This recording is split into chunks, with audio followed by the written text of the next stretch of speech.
Le typhon Dolphin a touché terre dimanche soir sur la côte est de la Chine, apportant avec lui des vents de 151 km à l'heure, des pluies torrentielles et d'importantes vagues frappant le littoral. Même ce camion n'a pas su résister au fort vent dans la province du Zhejiang.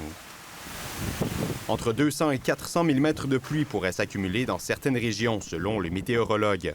À Shanghai, il faut tenir son parapluie solidement en main pour affronter les rafales. Les déplacements sont également difficiles.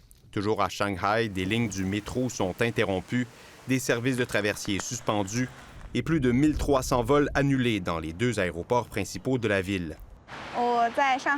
Cela fait 10 ans que je vis à Shanghai et c'est la première fois qu'un typhon cause autant de désagréments et d'inondations, s'étonne cette résidente. Des dizaines de milliers de personnes ont été évacuées au cours de la fin de semaine en prévision du typhon, qui a toutefois perdu de son intensité après avoir touché terre dimanche. De fortes pluies sont encore prévues jusqu'à mardi.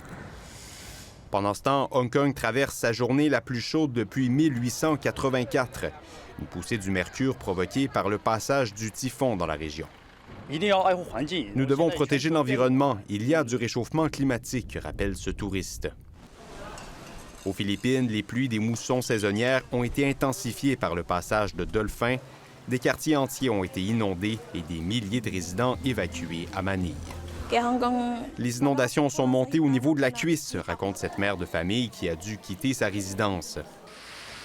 La saison des typhons se poursuit traditionnellement jusqu'en octobre dans l'océan Pacifique. Ici, Édouard Baudouin, Radio-Canada, Montréal.